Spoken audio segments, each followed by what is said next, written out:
Have you ever met somebody who was just born to sell? Charisma, they're magnetic, they know what to say, smooth talker, they can sell ice to Eskimos, right? That's not me. I'm going to tell you why that's a good thing, especially if you're a fairly technical type of founder, like a lot of the MSPs that I work with.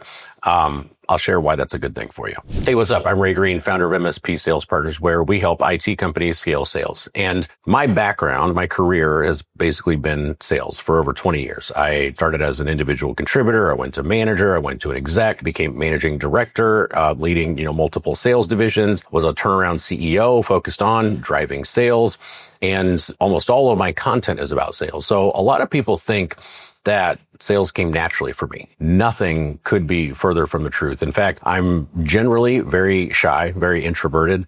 I like networking events, things like that. I can do, but small talk's never been super easy for me. And just earlier this year, I actually discovered I have high functioning autism. Right. And which actually puts a lot of things into perspective, specifically around sales for me and how I got into it and how I managed to get good at it. And when I think back to how I got going in sales and how I really figured out how to do it effectively and how to word things and how to message things and the right systems to build, I rewind the clock and I'll give you just a little bit of context. Over 20 years ago, picture, shy, introverted, autistic kid with not a ton of sales experience, no real sales experience to speak of. My first sales job was like selling knockoff perfume in a California parking lot. And when I showed up for my paycheck for the first time, they were gone. Like the place was empty, right? So that's the extent of my sales experience at this time. I wanted to be a lawyer. I actually wanted to be a lobbyist. And I'm living in Texas at the time. The U.S. Chamber of Commerce, who's the world's largest lobbyist by spending, has a job like for fundraising. And I'm like, hey, this is phenomenal. Like I actually want to get into politics. This is a foot in the door. I can, just do this stupid sales thing. I'll just plug my nose and do this stupid sales thing until I can get into the lobbying side of things. So let me go try to get this job, right? And it was a pretty rare opportunity because we're in, the middle of the country. We're the national organization. And I'm like, all right, so really excited. I want to go in, want this job. And I get there and I bomb the interview. Like it is bad, right? Like even when I miss some social cues periodically, like this is one where you're like, I know this isn't going well, right? I didn't know how to sell a pen. I didn't know how to answer any of the sales questions. I didn't know how to respond to any of the objections or any of the stuff that we did. It was just not good. We're actually walking out. His name was Larry. He was a consultant for the chamber at the time. We're walking out to the door, which I assumed was going to be the last time I walked through the door. And because the interview is based universally terrible, we just start talking politics, right? And I just light up, right? Like it's because at the time, my intense focus at that time was all politics, right? For many, many years. I was into it. I was passionate about it. So as soon as we started talking politics, I just lit up. And I'm talking facts, I'm talking figures and, commentators and different opinions and this and that.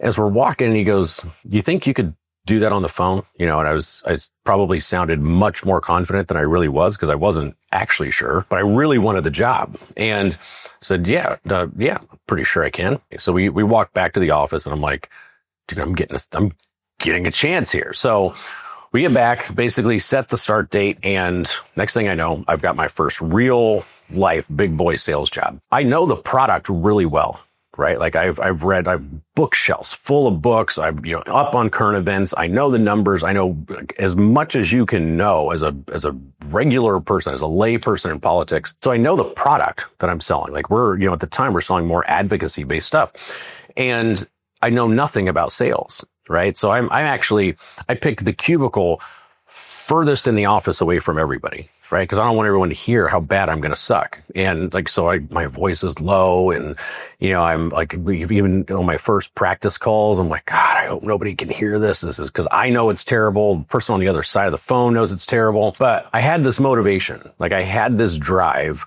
because I needed this job in order to get the job that I really wanted. So I had to figure this out. I had to find a way to break through. And this is where, while sales wasn't my natural ability, I was born with Liam Neeson would say, like a very particular set of skills, right? Like there are some strengths that I have that have served me really well over the years and in sales in particular. And one of those is the ability to see patterns in people and what we're doing and build systems. Part of the reason for that, I'm sure, is because it's how I've basically managed to live my life, right? Like, and function the way that I do. Like, I'm constantly like building little mini systems and shit like that. That's exactly what I did, right? Like, so as I started, I sought out the top performers. And thankfully one of the top performers there was, Charles, very generous. Like, here's your script, would do any coaching, would give feedback, would like actually like a great leader in terms of sales. But I would listen to the calls and I would ignore what like the people that weren't getting the results that I wanted to get, just ignore that completely. Right. And I start, taking the tools and what's working for other people and just start implementing it. And I'm listening very carefully, like, okay, well, at this time we're changing this and we're kind of changing how we say this and we're changing how we're doing this. And during this time, there's actually a management transition where a new VP came in who was much more effective at training and at coaching. Well, it took me a minute to ramp up, right? But once I ramped up, I never missed a goal, a monthly target in 3 consecutive years as an individual contributor.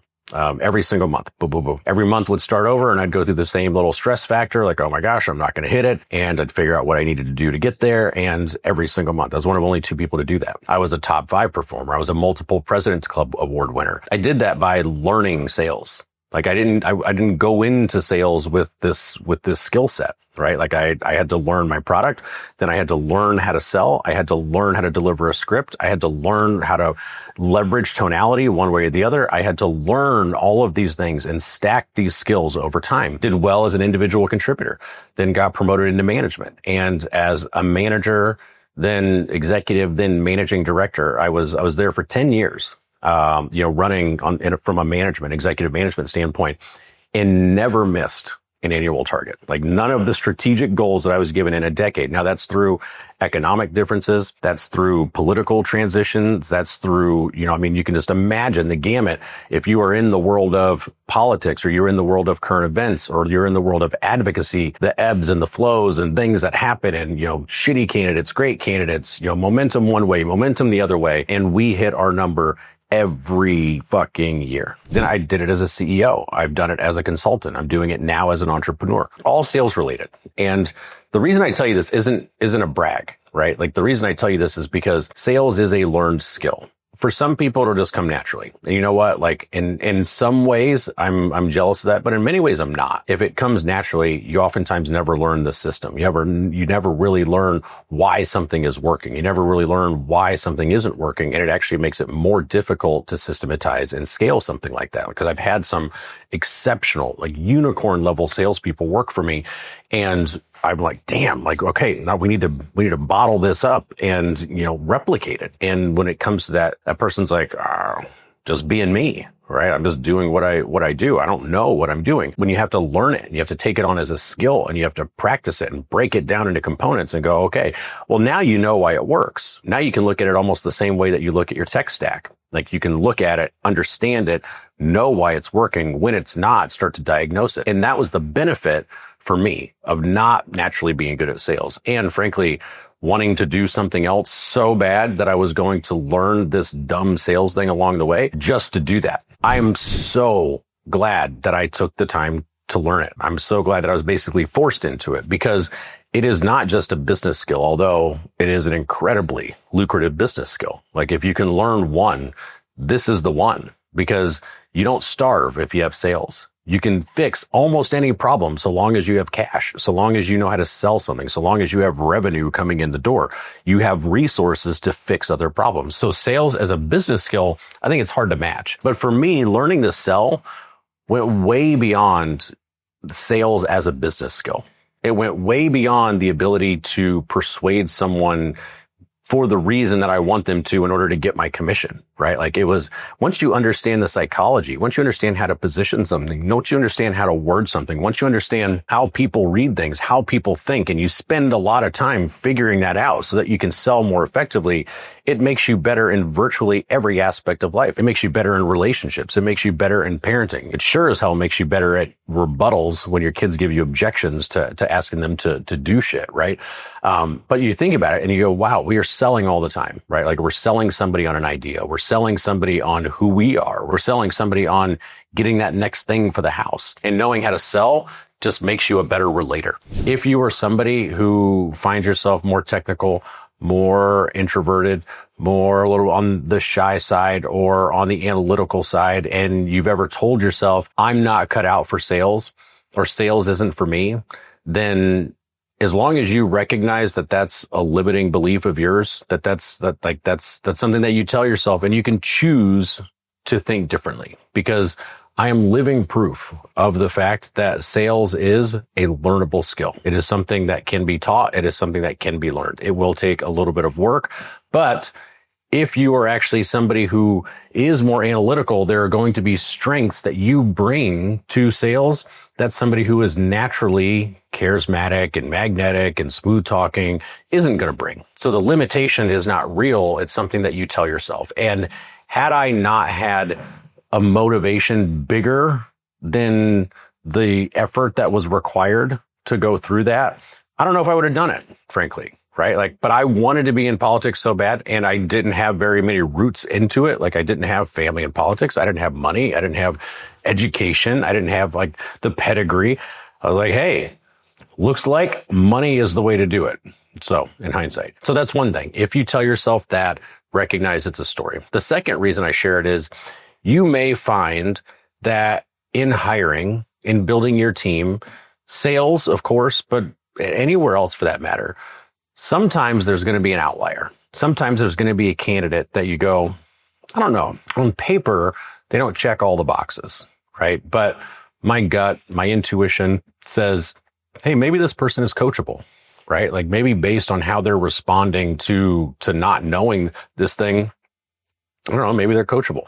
Maybe they just really believe in what we're selling or what we're doing, or they have some bigger mission, or they're driven some other way that is going to allow them to bring more discretionary effort and more energy than anybody else. Maybe that's going to help them. Maybe they have a superpower that ends up, turning into a strength, right? Like for me, it was like building systems, right? And the ability to do that helped me as an individual contributor in sales, but then also helped me scale teams, because that's just how I saw the world. It's just how I work.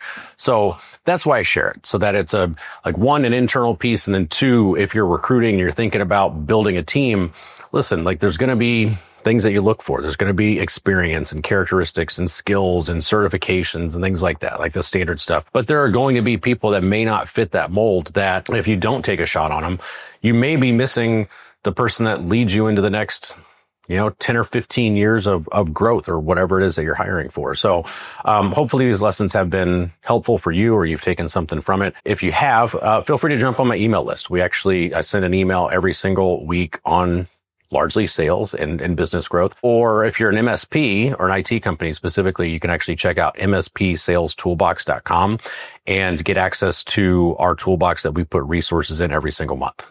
We've got templates, we've got playbooks, we've got forecasting models, like different things that we've used in sales and sales management, and we drop them in there. It's new resources all the time, and you have access for absolute free if you just go to mspsalestoolbox.com. So thanks for watching. I'll see you in the next video. Adios.